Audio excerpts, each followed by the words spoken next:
Did you know that 99% of house cats spend all their lives without ever wearing any clothes? Well, Practically Perfect Pepita Popcorn wants to right this injustice. For every bag sold, $1 will be donated to help a clothless cat in need. Whether it's furry hats or Halloween costumes, every cat deserves to look as fabulous and as practically perfect as Pepita herself.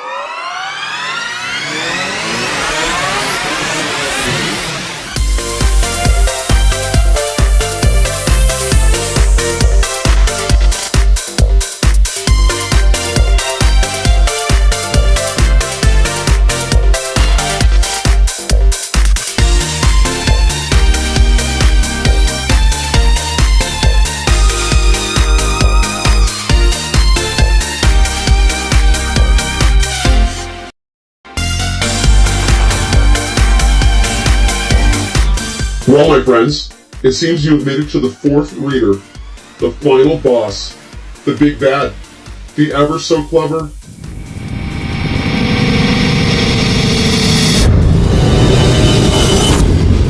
me.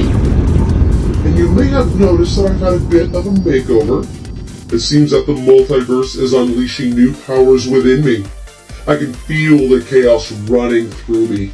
It has given me the wits of a parrot, the agility of a rabbit, and the coolness of a cat. The multiverse of maskedness has given me the ultimate mask, one that will make it impossible for you to guess the face that is underneath. So that final key will stay with me. What? I know. In the interest of fairness and making the world a better place, I guess I should give you some clues as to my real identity. Well, I can't think of anything, so I guess my work here is done.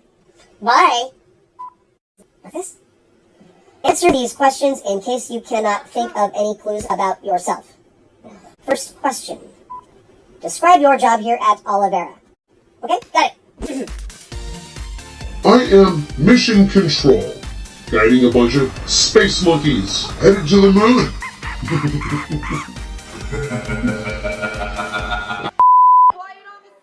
Next question. Nope, not doing that one. Next one. Oh, come on, it's too easy. You know what? I have maskedness Multiverse powers. So just display clue here, here, and here. Here's the.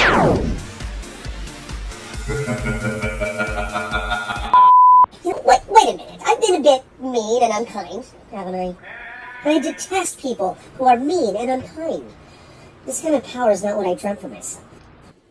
My dream is to be the skipper on a small riverboat and guide tourists on a jungle cruise 30 times a day in sunny Anaheim, California. Look, I'm having a moment of clarity. Kind of like when Darth Vader tossed Emperor Palpatine into the abyss of an exploding Death Star at the end of Episode 6. Is this my supervillain redemption moment? But is it too late? Can we still close the portal?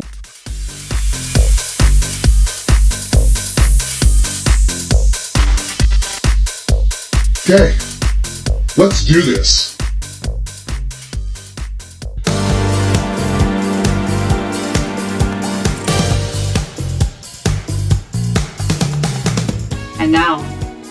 Presenting the final, Masked Reader. Kaos.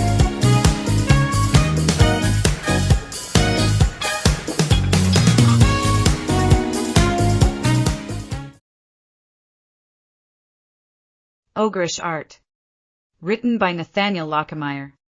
Artwork by Simini Blocker. A long time ago, there lived a painter named Sebastian, who had grown rich and bored, painting portraits of kings and queens. It was said that he could make anyone, no matter how homely, as beautiful as the princes and princesses of storybooks. One evening, a messenger appeared at Sebastian's door, bringing with him a royal invitation. Sebastian was intrigued. His Royal Highness, Rog, ruler of Ogredom, invites you to paint his royal portrait. If your work is satisfactory, you will receive a treasure chest filled with precious gems.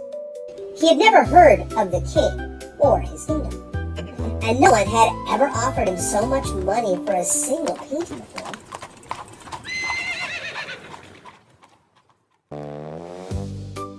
Are we there yet?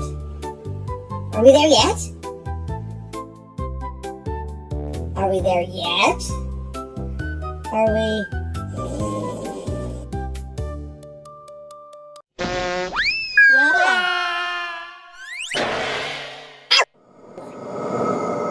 Welcome to my kingdom.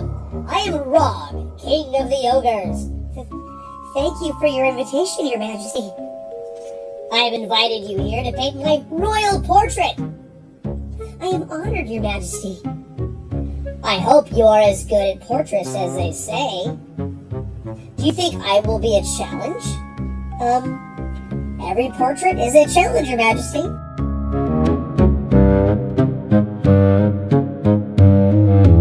It took every ounce of Sebastian's talent to transform the Ogre King into something a person could look at, even with one eye open. Ugh! Is something wrong, your majesty? This is the ugliest painting I have ever seen. I'm very sorry, your majesty. Would you like me to try again? Yes. Worms, get me more worms. Ugh, that's 5 times as ugly. Are you trying to insult me? No! No, your majesty. Guards, to the dungeon, immediately! But... Stay on your side of the wall. You drew on my side. Did not, did to. Did not, did to. Silence! Yes, your majesty. Who are they? Painters, like you. They were not my first choice. How many fingers does an ogre have? 4? You have used up 2 chances. I will give you 2 more. If you do not paint a satisfactory portrait of me, you'll be joining them here in the dungeon. Did not. Did too.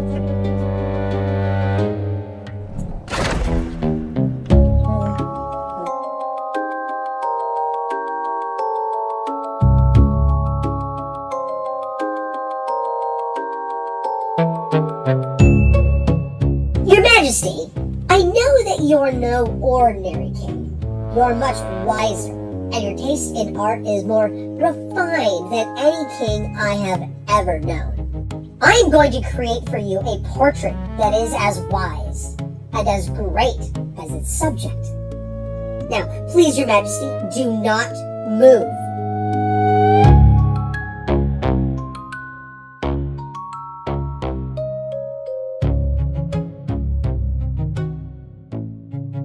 Perfection! Your Majesty, I have exceeded even my own expectations. This is my masterpiece. Well, show it to me. Before I do, I must warn you that only the wisest and most discerning eyes will be able to see it for what it is. In fact, to lesser eyes, it may even appear to be a blank canvas. Your Majesty, is it not the greatest portrait you have ever seen?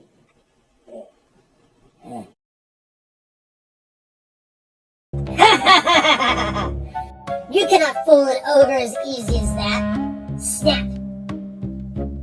How many fingers am I holding up now? One, Your Majesty.